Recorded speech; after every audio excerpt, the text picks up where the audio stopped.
Ladies and gentlemen, welcome back to the Nashville Tour Stop Podcast. Joining me today, longtime friend, first-time caller. That's a weird thing to say. Longtime friend, Miss Emery Adeline. Welcome to the show. Thanks for having me. Welcome to the thing. This is Phyllis the dog. She's the best. Off-mic co-host.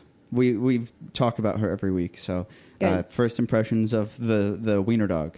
She's literally perfect, and she has way better hair than I do. I strive to have hair as nice and glossy as hers someday. No, literally, it's beautiful. She's actually perfect. a nice auburn with waves of black. Yeah, it's beautiful. Well, thank you for joining me today. Thanks for coming over to my house. Yeah. So, as we were talking about right before we started recording, we always start every episode the same way, by asking our guest how we met. How we met. Would you regale the tale of how we met? Because I don't remember. Okay, so we met back in, it was probably 2020. It was probably like the end of 2020. My roommate at the time was Becca Tremmel. Shout out Becca Tremmel. Shout out Becca Tremmel. Still one of my best friends. And we're in a little duo together. I love her. And we were living together, and like so many of us were at the time, she was on Hinge, and you guys matched, and then with me, he caught on a dating app. Yeah, Aaron caught on a dating app. It's okay, we're all on them, but you guys matched, and I think that she like was like, "Do you know this guy Aaron?" And I was like, "I don't think so." And she was like, "He runs Tour Stop. Have you ever played that?" And I was like, "No." That's cool though. And then Becca started like playing rounds again. Like it like reconnected your guys' friendship. And then I started coming to them, and then I started playing them. And then that's how we became friends. So do you remember where you played your first tour stop then? Was it Belcourt? It was probably at Alley Taps. Alley Taps? One of those like COVID 2020 like late night shows? Yeah. That quote were closed shows? Yeah. I mean, I was like really tight, like didn't do anything. You didn't go out. I didn't go out and was waiting. And then I ended up getting COVID at the end of 2020. So once I had it, I felt like a little... You got it at Tour Stop on the New Year's Eve 2020 show. I did.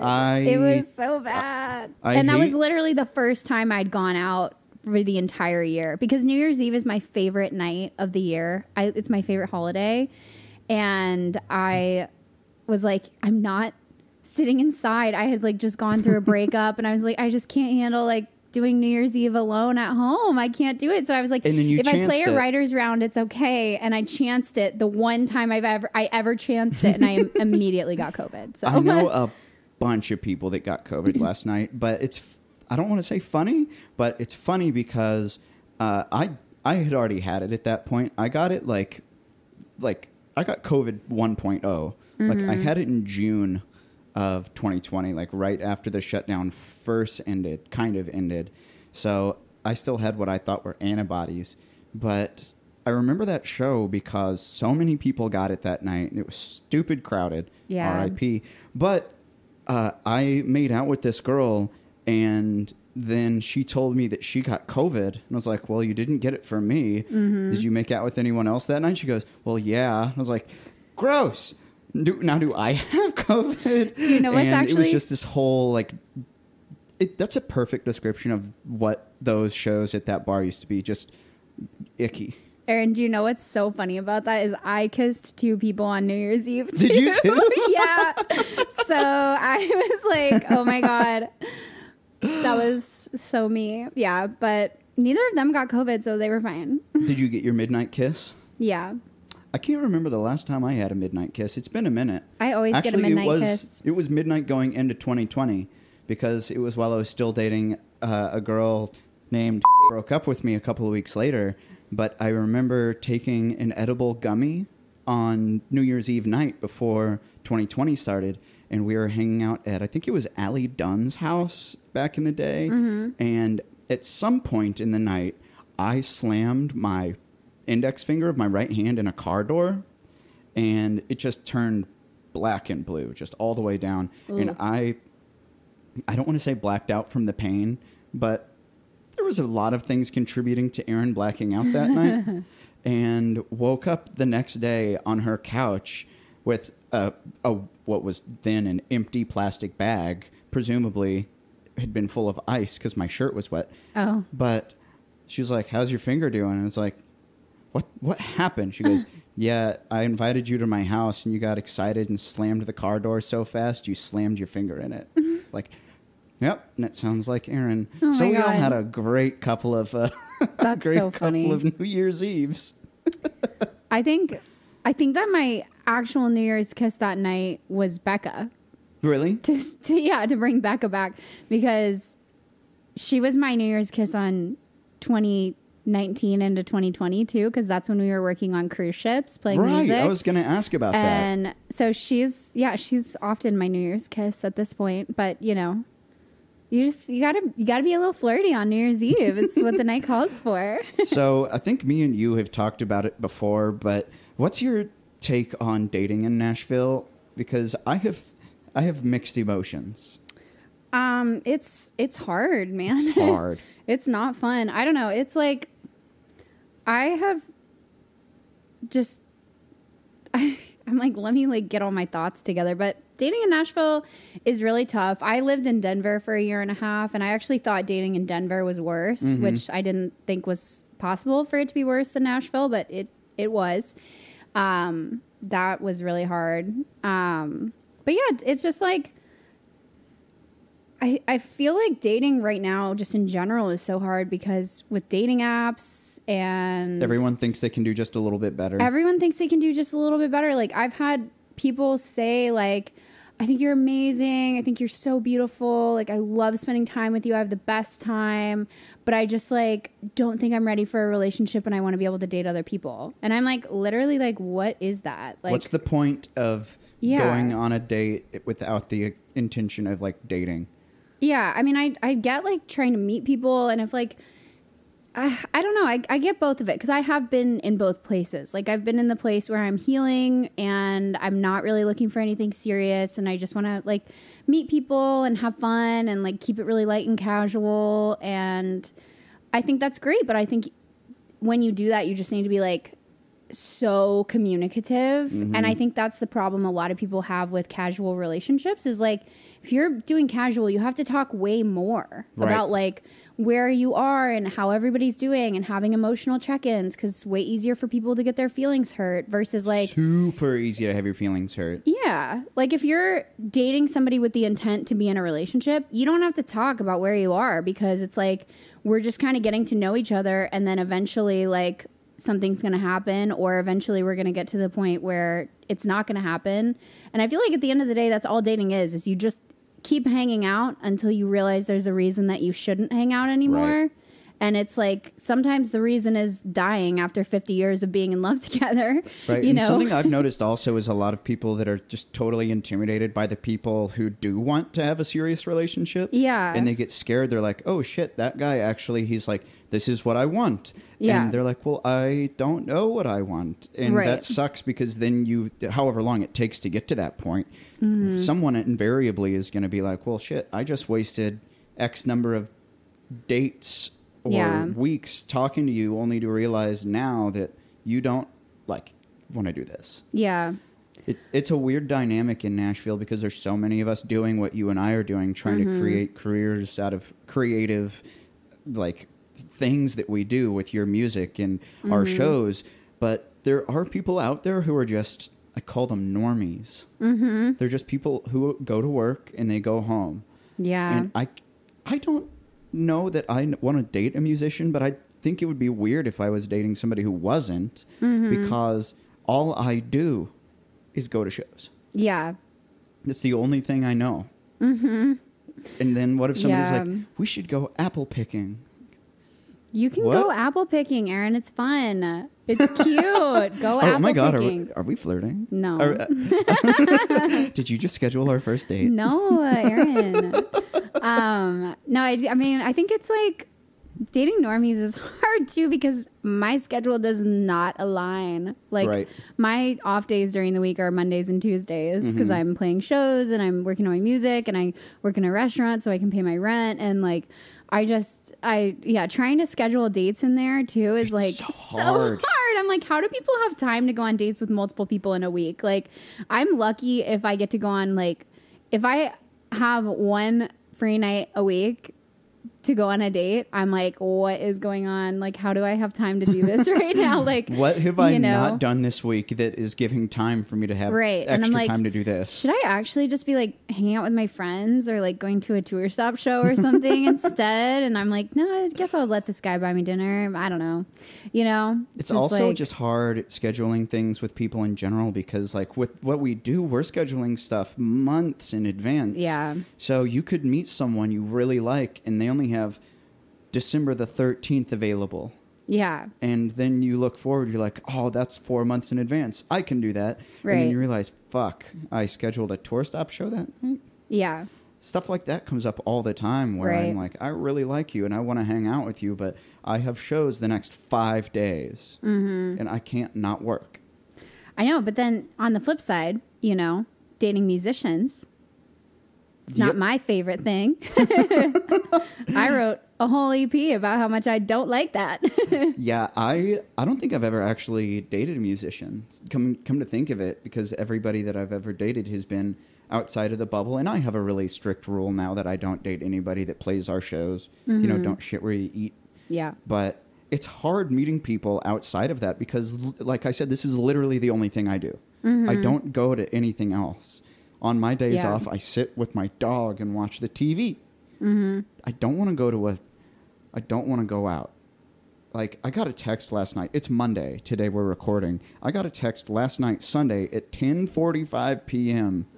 Hey, guys, we're meeting up Midtown at Red Door. You want to go hang out? And I was like, no. I've had my pajamas on for like 3 hours. Yeah. I'm old now.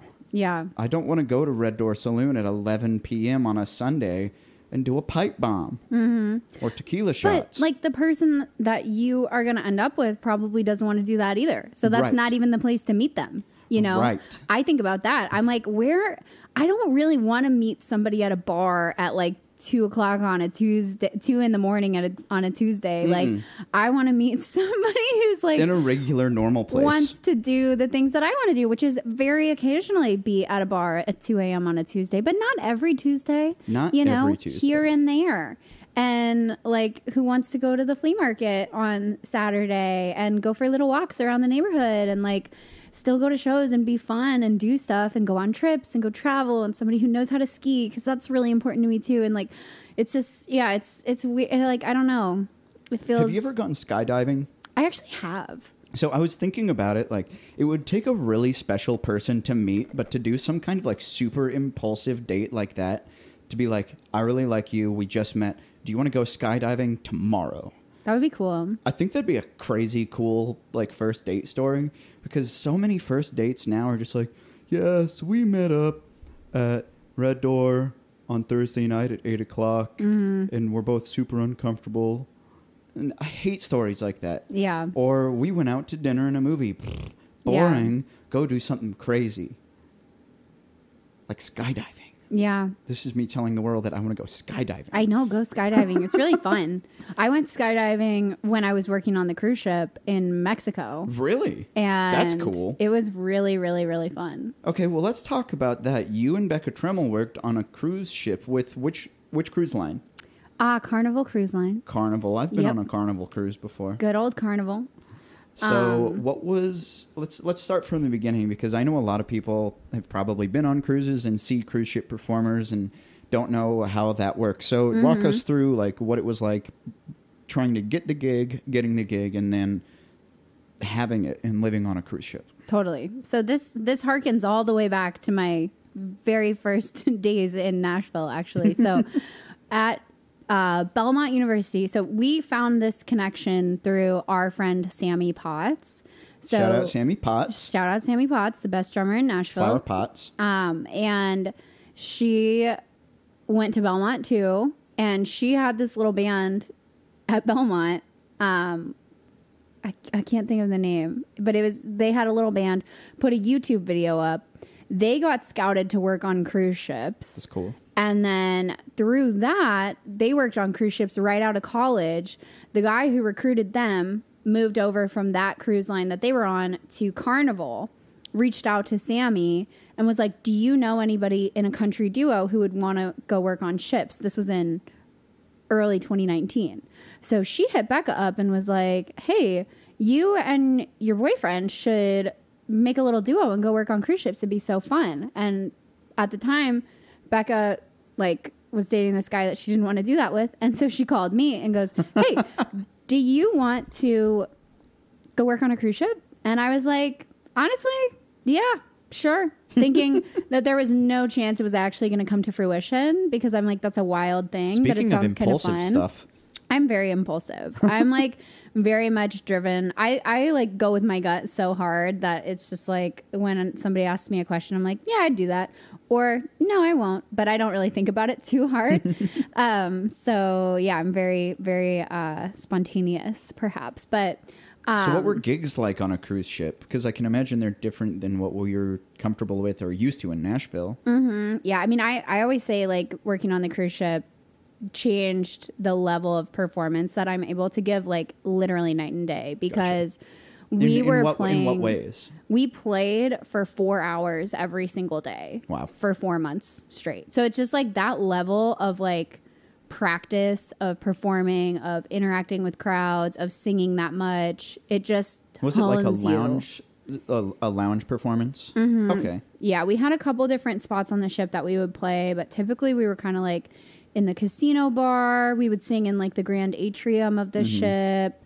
We had another ship that had kind of more a designated little stage area for us.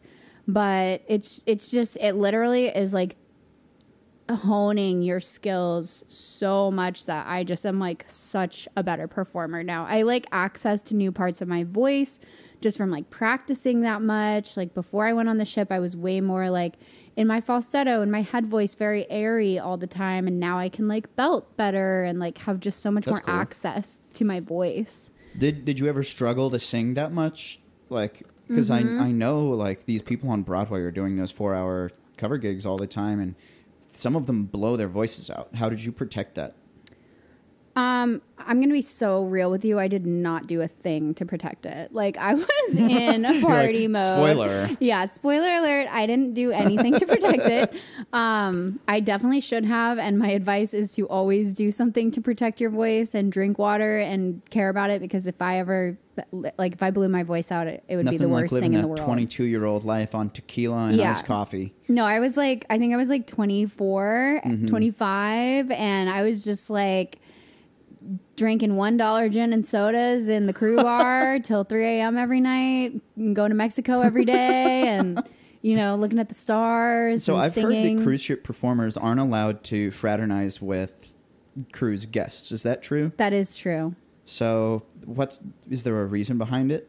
They don't want to spoil the magic? No, it's not necessarily that. It's kind of a little bit sinister, but there was that was actually encouraged on cruise ships for a while, part of the guest experience, to get to flirt with the staff, whatever. And then there were some sexual assault allegations against some of the officers on one of the ships. So they changed that policy. So it's no longer allowed, which honestly, I think it's a better policy to not allow that, just because it gets murky. To not allow performers and guests to hang out? Yeah. I mean, it gets a little murky, and it's in Nashville, when tourists are in town, sometimes it's fun to flirt with them and indulge. But you play a show and a guy won't leave you the hell alone. Yeah, sometimes it's annoying. So it's just I don't know. But there's a ton of staff on the ship, so it's not there wasn't. Cruise ships are rowdy places. And they have cruise ship prison, too. They do. And a morgue. People die on ships all the time. Isn't that weird? What? I know. People die on cruise ships? Mm-hmm. Is it people overeating and shit? No, it's heart attack. Old people go on cruise ships, God. And old people sometimes just die. And then, oh God, there's probably a morgue on them too. There's literally a morgue on cruise ships. There's a morgue on cruise ships. Can of worms everywhere. I know. Oh, Lord. It's crazy. Scary. Yikers. Okay, so the last cruise I went on, I remember 2 times I heard the PA that announces over the entire cruise ship, just something, I forget, I think it was Morning Star or something, some special code word, and then you see a bunch of crew just bolting down a hallway, and you're something's wrong. Yeah. Is that we have a dead guest? It depends on what it is. Like, I don't know. And honestly, since I was entertainment, I didn't know that much about all of the codes and stuff, even though we were occasionally responsible for people's safety, which I think is an insane thing that the cruise ships do. But bonkers. Yeah, I'm like, you're going to let me and Becca Tremmel. So you were only on the cruise for how long? We did one contract that was 4 months, and then we did a fill-in contract for 2 weeks, and then the pandemic hit. Did you like it? Would you do it again? I loved it, and I'm so thankful that I did it. I think it was like the perfect thing to do at that time in my life, and I would definitely do a fill-in contract again. I don't think that I would do another like 4-month contract. That's a very long time. Yeah, it's a long time to like not be on land at night.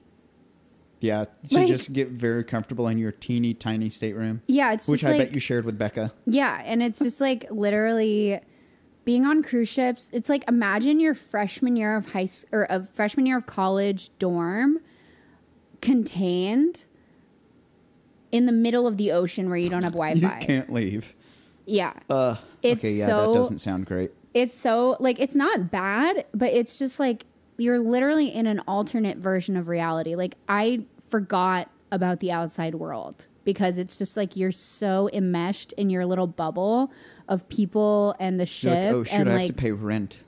No, I didn't have to pay rent. Yeah, exactly. Like I didn't have to pay rent. I didn't have to buy food. I just was like, oh, I'm hungry. Should we go to the cafe and like get some food? Or like, okay, we're done with our set. Let's go to Crew Bar and like meet up with our friends who are all the playlists, like the people who do the shows.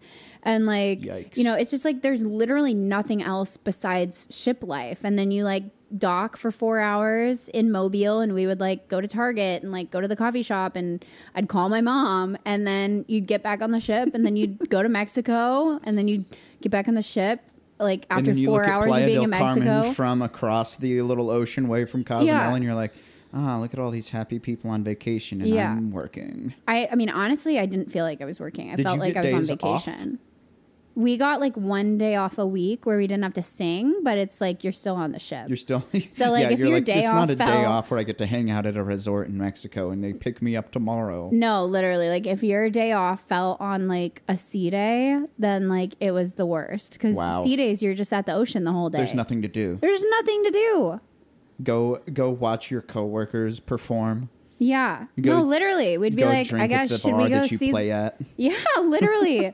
It's just like, okay. So, yeah, it's definitely not for the faint of heart, but it is like, it's so fun. Like, I was getting paid to travel and play music, which are like sweet. My two favorite things. And sea days were like the worst days ever, and I hated them. But then the days that I got to wake up and go to Mexico and sit on the beach for 4 hours and then go play music for 4 hours and then go to bed. That's not a bad life. So I think you're describing a dream I currently have. Yeah, it's like really, really high highs, really low lows on those sea days. But it's like, I would recommend it to anybody if you think you can handle it. Well, gosh, I have a bajillion questions. But let's take a quick commercial break, and we'll come right back with Emery Adeline on the Nashville Tour Stop Podcast.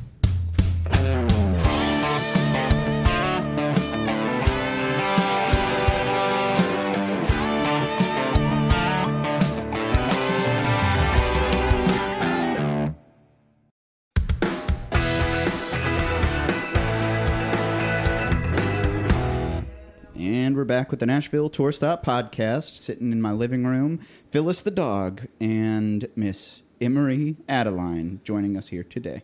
Hello. Thank you for, again, coming and taking a photo of me with Phyllis. She's so beautiful. During the break, she was sitting in my lap, and I plopped her up, and she had her head right underneath my chin with her whole belly exposed, and we had to take a nice memento moment. She was literally smiling. Yes, she was. Yeah, I know some people say dogs can't smile, and that's not true. She can like smile. You can literally see it, like their whole cheeks pull back and their tongues hang out and their eyes are just, you can smile with your eyes. Yeah. Did you ever watch How I Met Your Mother? I have seen episodes, but I've never watched like the whole thing. Okay, so there's an episode where one of the characters, like there's a whole plot line about like they don't know if this guy is a good guy or a bad guy because he smiles with his mouth but not his eyes. And it's like, that's true. Because if you see somebody who's like, oh, great for an audio podcast, by the way, just like smiling with only their mouth, but their eyes are dead. Just like, it reminds me of the customer service face I used to make when I worked in, like, it was this T-bar on 12 South, because you can immediately go from saying, hey, thank you so much, have a great day. Yeah. And then your eyes are filled with contempt. Yeah. And they think that it's genuine, and when in reality you're actually saying, please leave, I want to go home. No, literally me. I feel like working in the service industry is just acting. Like, I say that every night at my restaurant job, because I wait tables, and I just, you know, you're just out there like yucking it up with the guests sitting in your section, but I like, you know, I'm putting on a show. I am literally acting. It's a performance. You have to pretend that you like these people who are making you be at work. Yeah. Which is a weird dynamic, right? Because you want their money.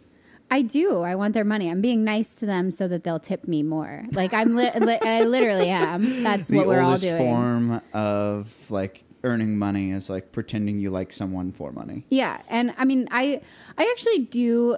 I really do like the service industry. Like, there's a reason that's been my chosen path for making money. Like, I really like interacting with people, and I love like helping.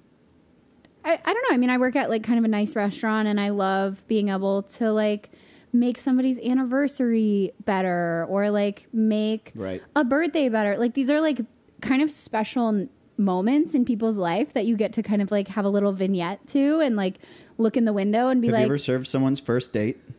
I definitely have served first dates. I mean, they don't like tell you when it's a first date, but you can tell. And you're like, great, now your first date has a third person. Yeah, I'm like, are you guys having fun? Like, when the guy goes to the bathroom, I'm like signaling to the guy. I don't actually do this, but that would be so funny. Like, you good, girl? Like, how's it going?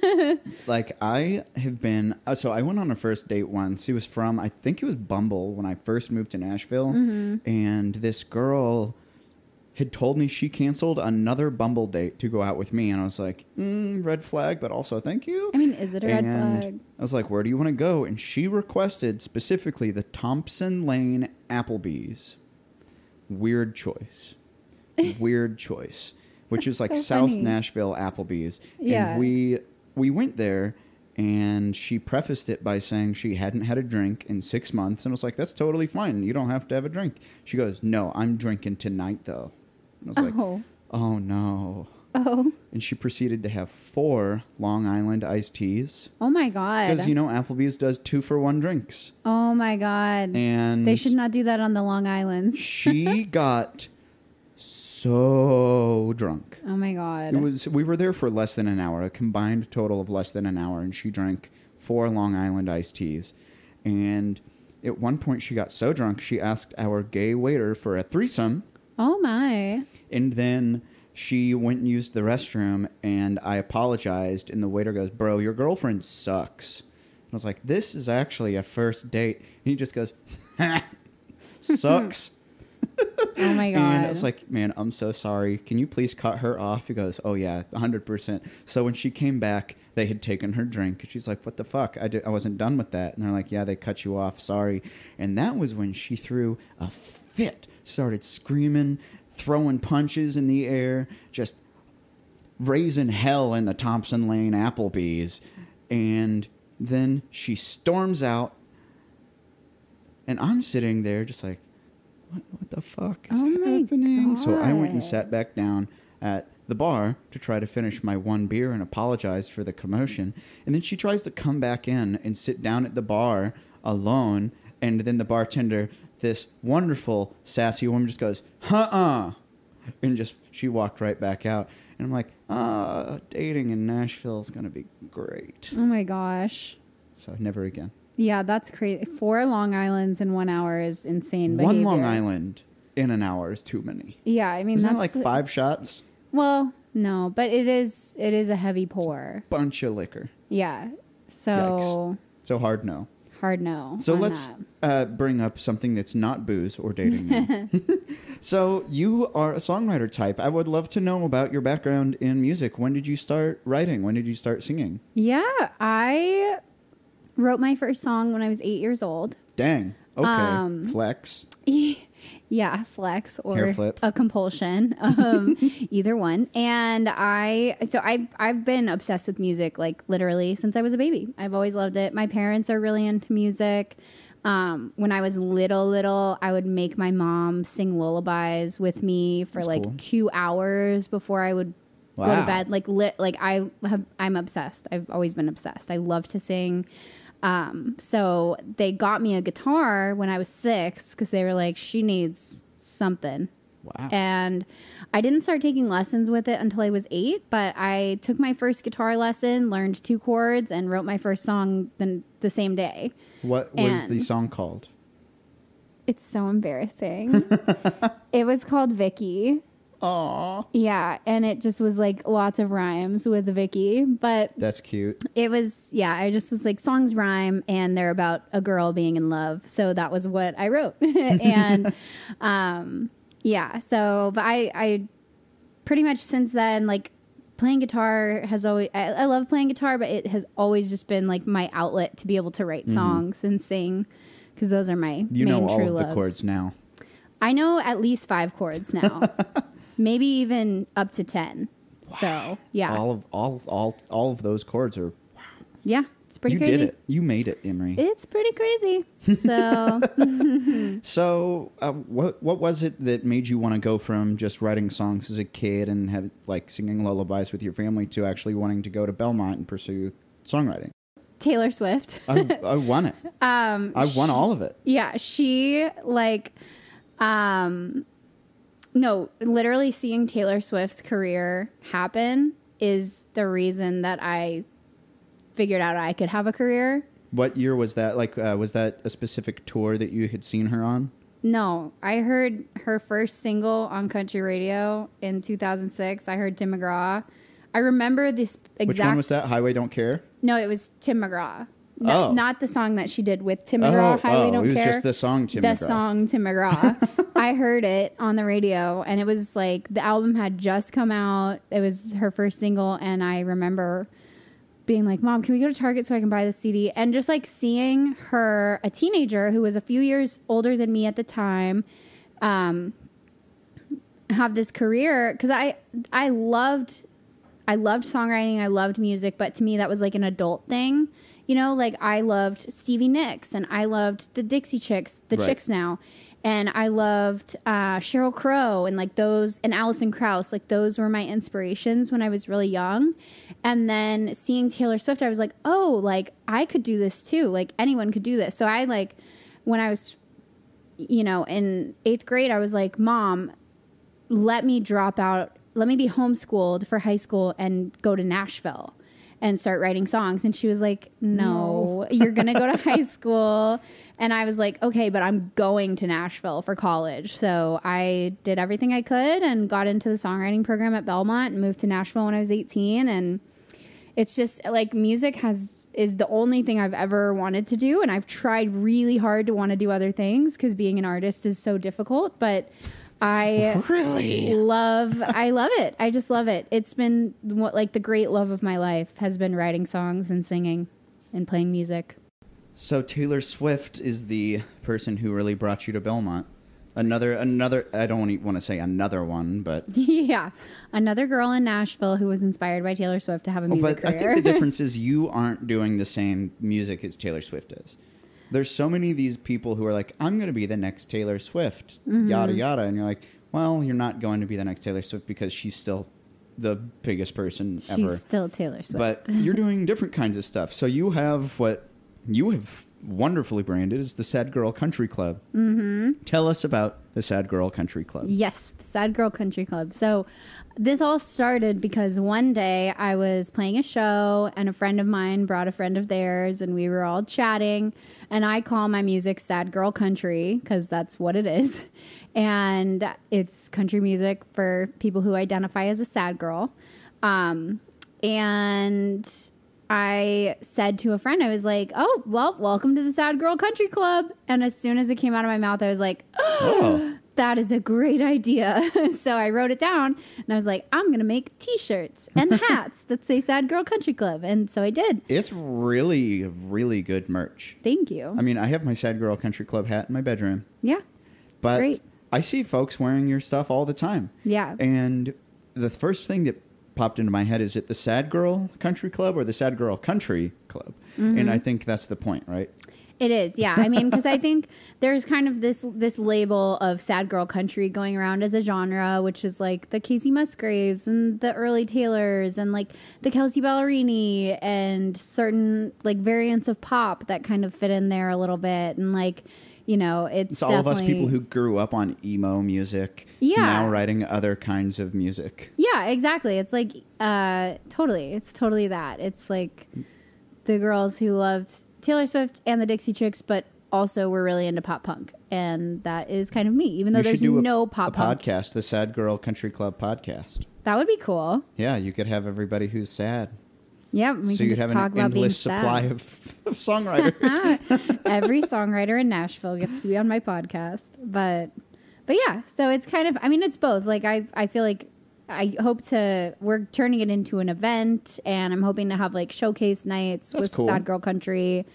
But yeah, it's kind of, it's broader than just country music. I want to like incorporate. It would be impeccably everyone. named if you ever opened like a bar of your own, like the Emery Adeline bar, but it's the Sad Girl Country Club. Yeah. It's already impeccably branded. Yeah, no, I definitely want to open a bar. Like, and I would love to open a bar. Like, I've made it like public before. I think it was last week at Cambria's tour stop, the True Music Room.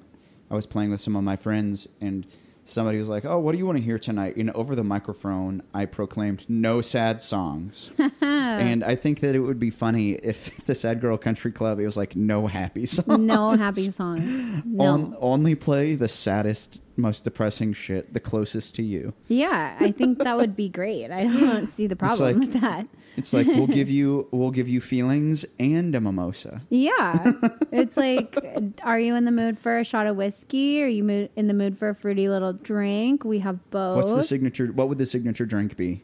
Gin and soda. It would probably be something with gin. I can't drink whiskey. When I was in my early 20s, I drank whiskey like always. Like that was always my drink. And now I get just incredibly hungover when I drink whiskey. Drinking brown liquor is a little bit heavier than drinking clear liquor. Yeah, like gin and sodas, first of all, soda water is water. So you're drinking water with every drink. So that's why it's the perfect drink. It's refreshing. It's crisp. It's not too sweet. No calories. Yeah, no calories.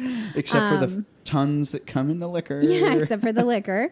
But yeah, probably, I don't know. I love bourbon cocktails, though. Probably like some kind of like bourbony, gingery. Have you always been yummy. Into like making craft cocktails for yourself at home, or do you just like going places that have them made and you like, that one sounds good? Well, I have worked in the service industry like literally since I was 19, so I am kind of a snob about my cocktails sometimes. Like, I love a good dive bar. And a dive experience, but I also know a good cocktail when I drink one, and I'm a little snotty about that. But I think the best way to tell if a bar is good is if they can make an old-fashioned right, because it's a really simple drink to make, but people make them so weird sometimes. So maybe that would be the signature, is we just have like different variants of old fashions. I've never been picky about like alcohol before, and I'm really not a picky food eater either. Mm-hmm. And I was as a kid. I didn't like my foods touching each other. I refused to eat casserole, anything. Mm-hmm. But that all kind of went away when I got into college and I started eating dorm food. Mm-hmm. And I got food poisoning 3 times my freshman year of college. Oh my God. Terrible, horrible, disgusting dorm food. And at some point in that one year, I was just like, you know what? If it doesn't make me sick, I'm going to eat it. Mm. And as a consequence of that, I was eating a lot of frozen burritos that I would put in the microwave, because at least if it was overcooked, I knew it was cooked. Yeah, that's really fair. So you did your freshman and presumably every subsequent year at Belmont. Mm-hmm. And you graduated in what year? 2017. Okay, so long before the COVID mess. Yes. So that you did your 4 years at Belmont, and then you did your cruise ship stint. Then what followed the cruise ship? What was the first thing you got back on dry land? What did you set out to do? Well, I don't know. It's kind of interesting because there's like a year in between all of that. There was like 2 years in between all of that too, where I graduated from college, and then that's when I recorded my first EP. What was that called? That was called Killin' Time. Okay. And that came out in 2018, and then I just wrote my ass off for like a year. I wrote so much, and then did you co-write? I co-wrote a ton. Yeah, I love to co-write. Like, I like writing songs by myself, but I love co-writing. Gotcha. I think it's so fun. And it's like I know I'm a good songwriter on my own, but like when you're writing with somebody who's an even better songwriter than you, it's like the song is better. It elevates you. Yeah, like I love to be the worst person in a writing room. That's like my favorite place to be, is like writing with people who are just like insane writers and way better than me. Because the song you end up with is the best, and I'm the artist usually, so I get to cut it, you know? So who are some of your current co-writers that you work with? Well, I actually haven't been co-writing as much because, so that was like in 2018 was the year that I was super writing. Creativeness. Yeah. It's creativeness. I mean, you go through so many phases, right? So I had that phase, and then I went on the cruise ship so I could make money to then record. Mm-hmm. And then as soon as I got home from the cruise ship, the pandemic happened, which derailed everything, you know? So at that time, I was living in Nashville, and I ended up quarantining in Wisconsin with my ex, and, you know, we just didn't know what was going to happen with music. That was after you had moved away? It wasn't, no. So it was before you had moved back? Yeah. Gotcha. It was... Spoiler. Yeah, no, I hadn't even... Moving wasn't even a thought yet. So the pandemic happened, 2020 happened, and then in 2021...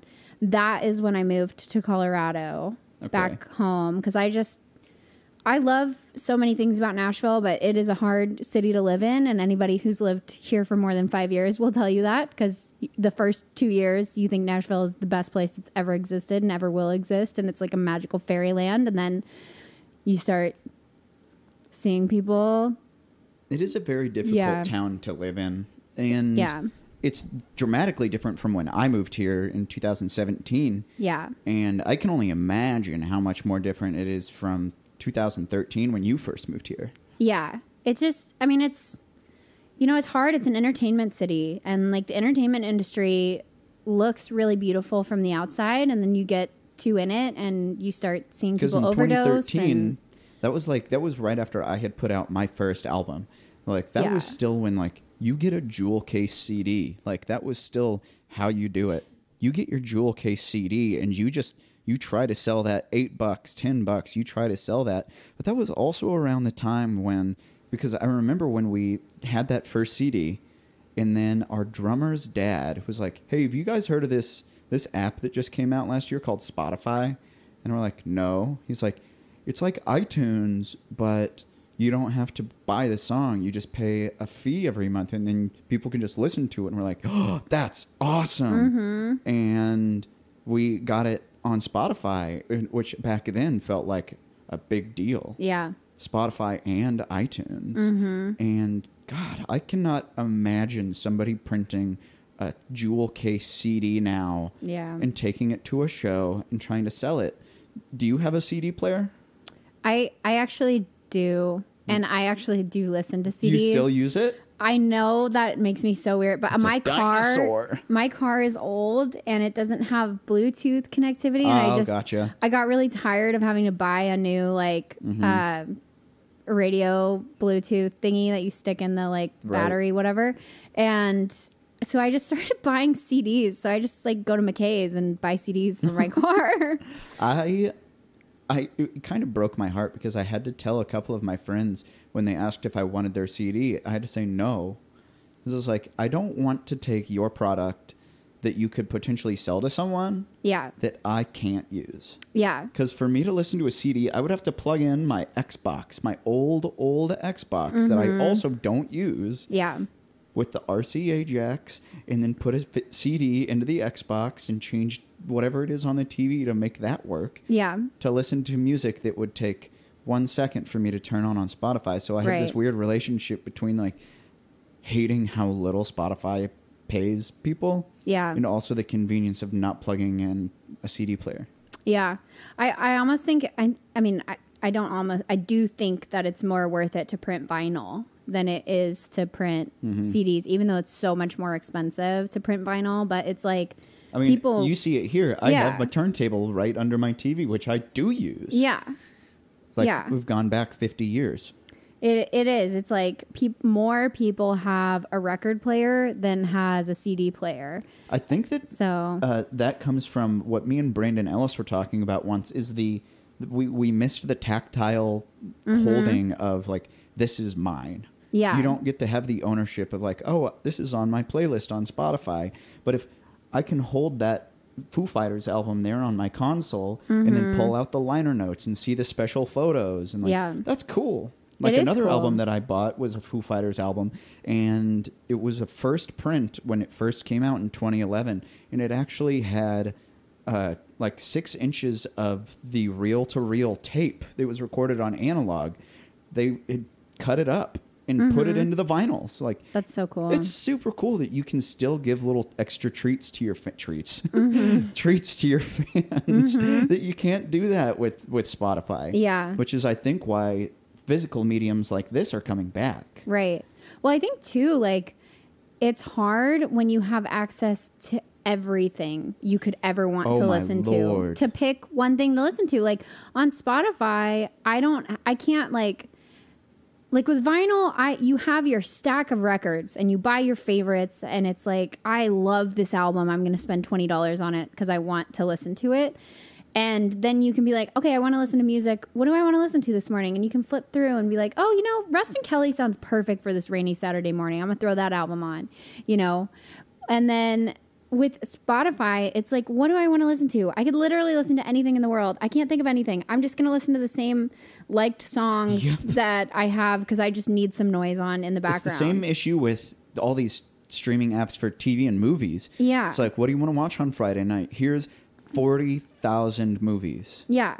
It's like the paralysis of choice is like actually so real. Like it's just like, no wonder people just rewatch the same show over and over and over again. We don't know what else there is. Yeah, I'm like, I don't want to have to. And then there's so much bad shows too that it's like you don't want to watch something that's like horrible. It's just and then it really does start to make you realize some of your friends have bad taste. Yeah. Like, you should watch this show. It's about murderers, but if they're funny. And you're like, what? Yeah. I know. I read way more than I watch TV these days. Do you really? Yeah. I watched the new Wes Anderson movie called Asteroid City. Have you seen that? I haven't seen it yet. I didn't like it. I watched it and it was boring. Wow. It was I'm not super into like meta artsy stuff like that. But the whole time it's a movie about making a movie. Okay. And it was difficult to watch. Do you like Wes Anderson? Have you seen his other movies? I do like Wes Anderson. Okay. So that's why I was really excited for this movie. Yeah. And a lot of the movie didn't have any score. So it's really unsettling to watch just quiet dialogue. Mm-hmm. It was like listening to a podcast, but having to watch it. Okay. That's funny. But it was not my favorite. Yeah. But I really don't. I'm not a movie watcher. I wish I was. Like, what? So you're not a movie watcher, you're a television watcher then?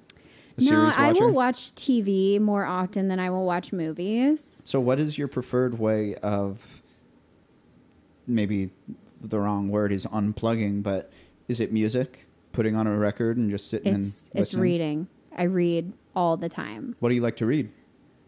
Fantasy novels. Ooh, tell me about what you're reading right now then. Well, I just finished. I'm taking a little break from books because I just finished an 8-book huge series called Throne of Glass. Okay. So I, like so many other people, have discovered Sarah J. Maas last year. She's an author, and what is the premise of this book series?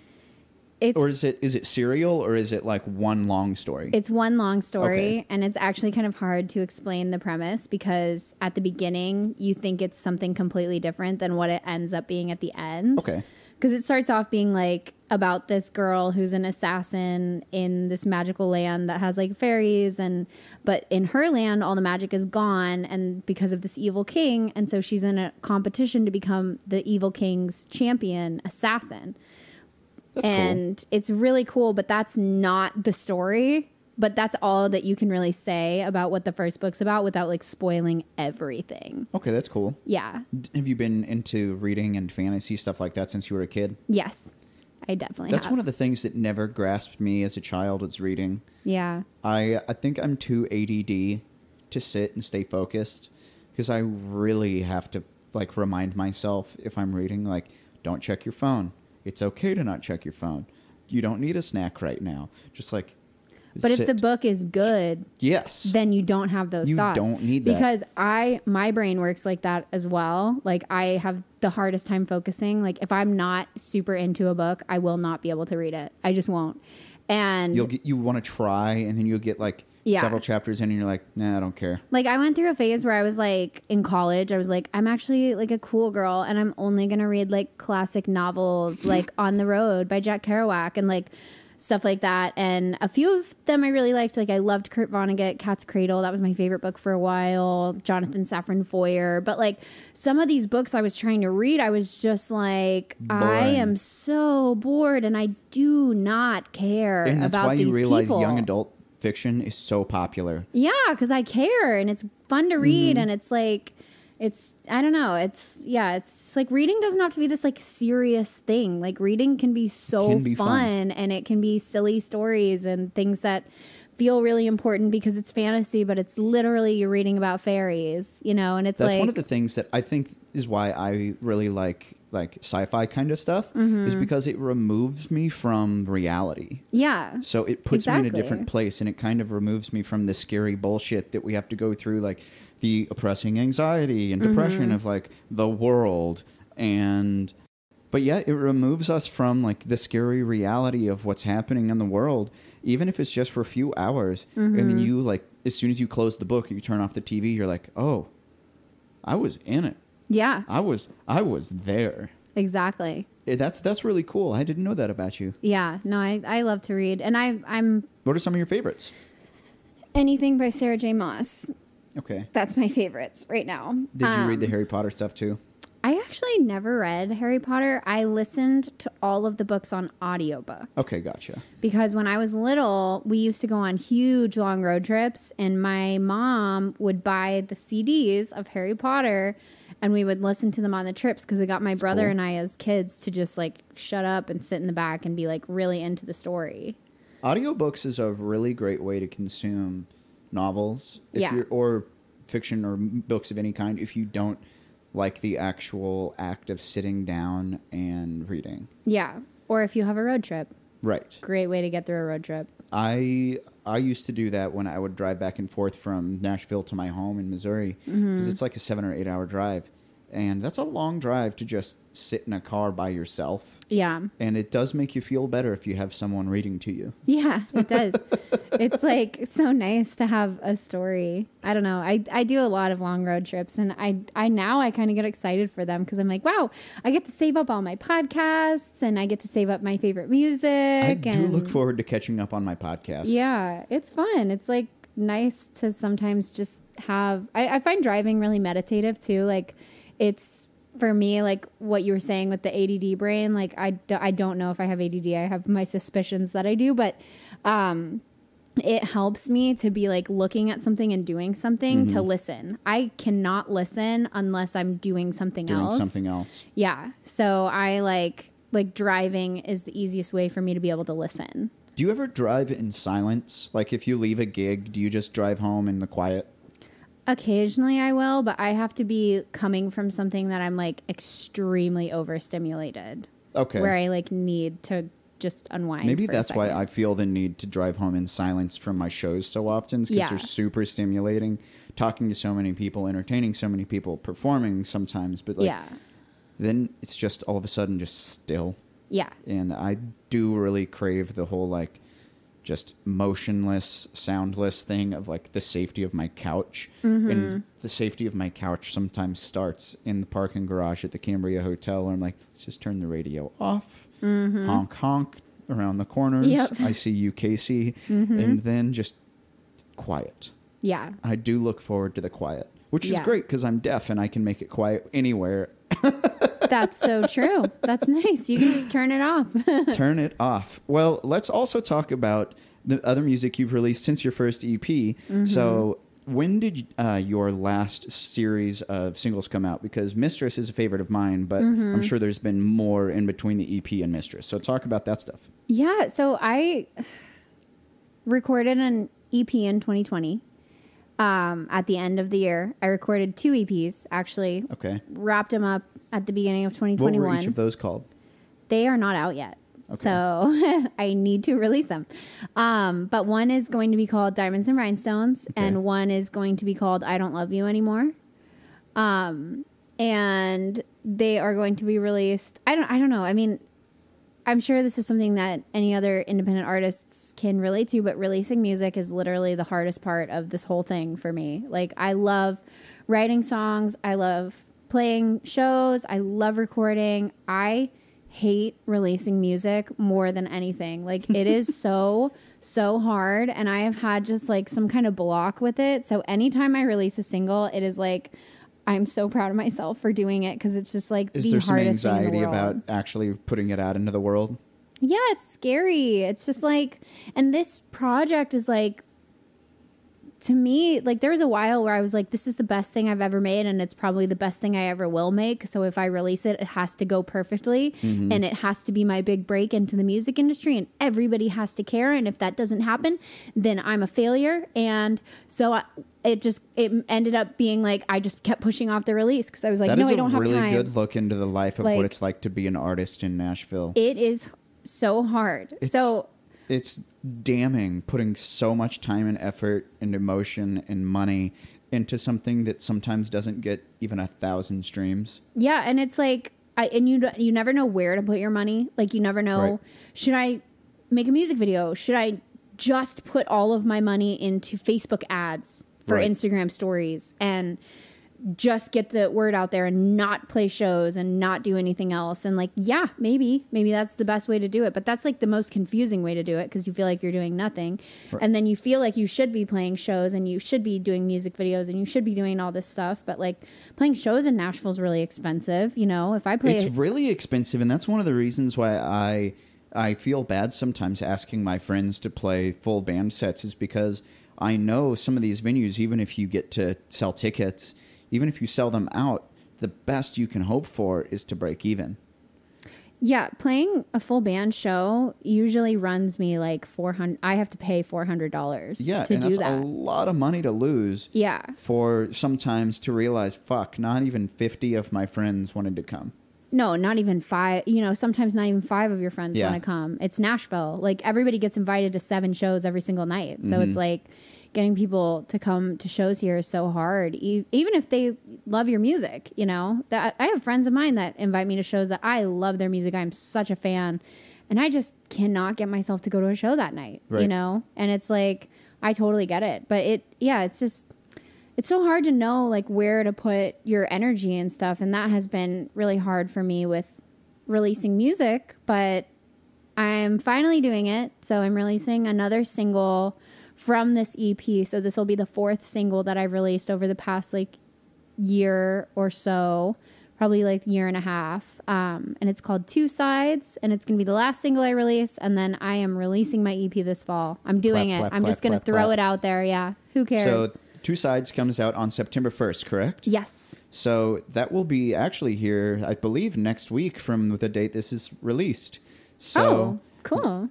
Is there a pre-save that will be available, or is it just going to be out in the world? No, there's definitely going to be a pre-save. I will have that link in my bio, I'm sure. And, yeah. But yeah, pre-save. 2 Sides. 2 Sides. 2 Sides. And who produced this?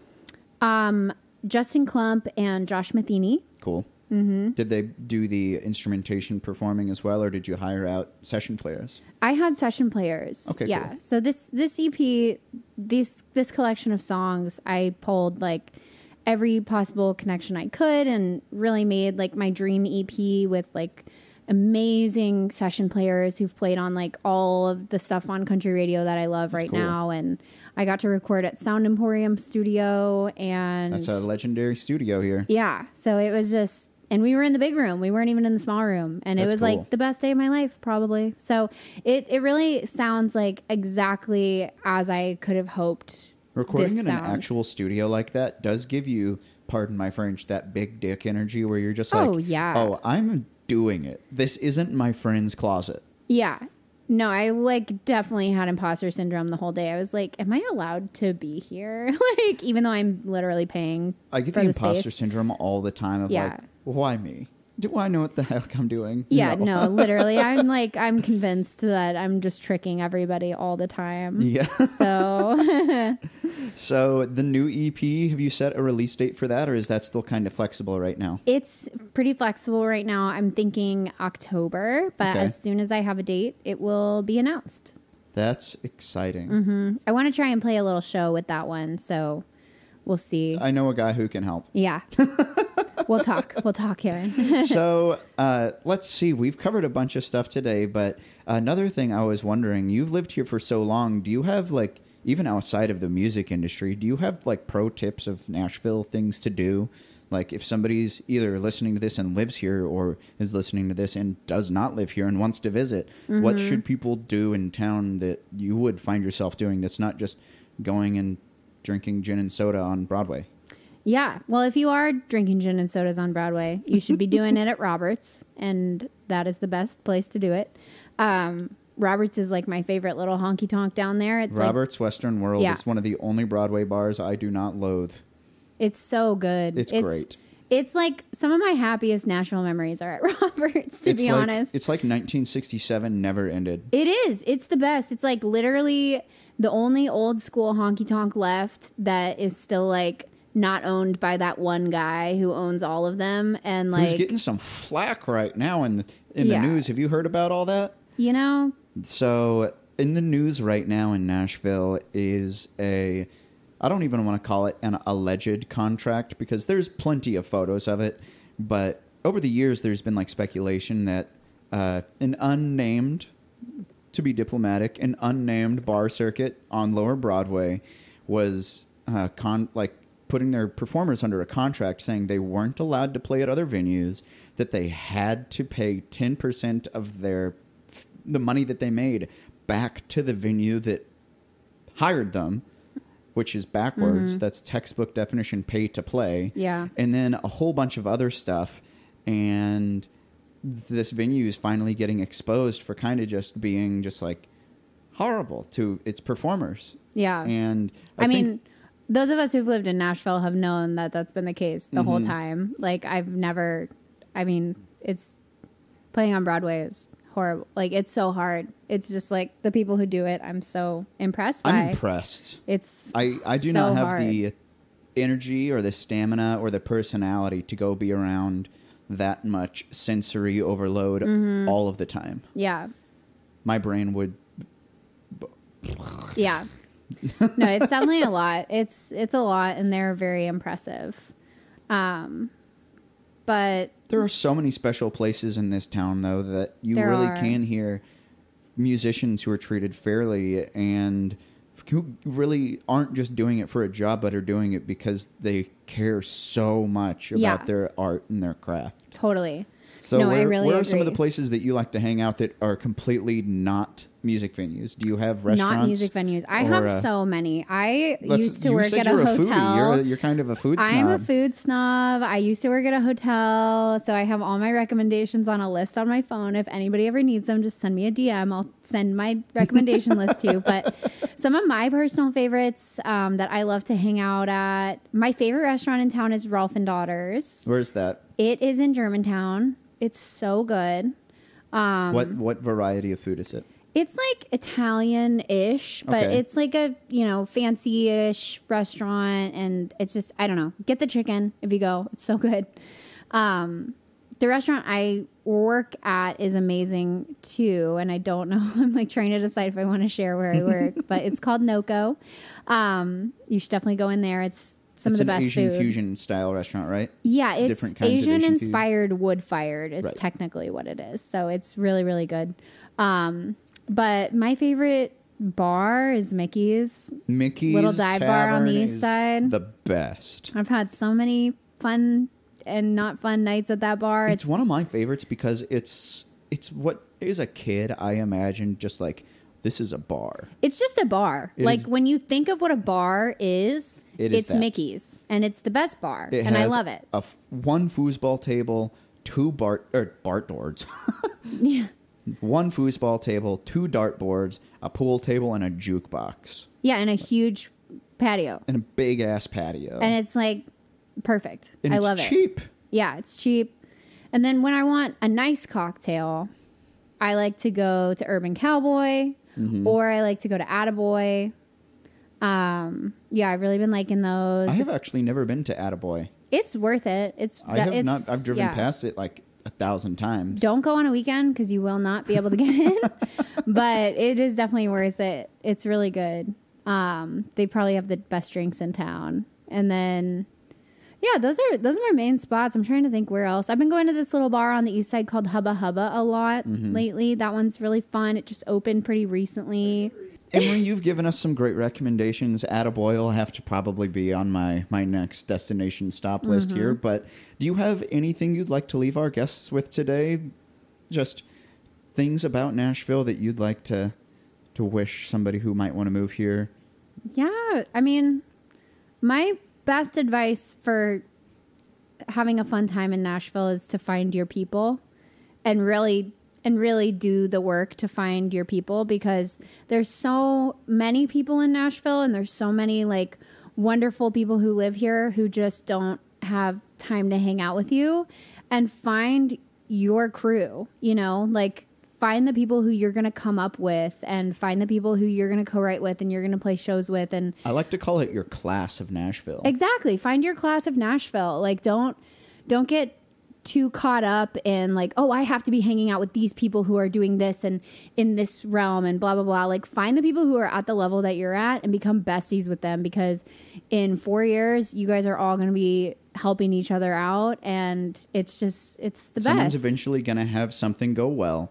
Yeah. And they're not going to want to do it alone. Yeah. And they're going to ask their friends who've been with them for those years to just come along. Exactly. And that's like, the people that you surround yourself with inspire you and push you and help you, and you guys all just do it together. So if you're an artist, find a photographer, videographer person who's just starting out, find your songwriting friends who are just starting out, find your producer friend who's just starting out, and get your little crew ready for world domination, and then make it happen, Inspiring words from Emery Adeline. Yeah.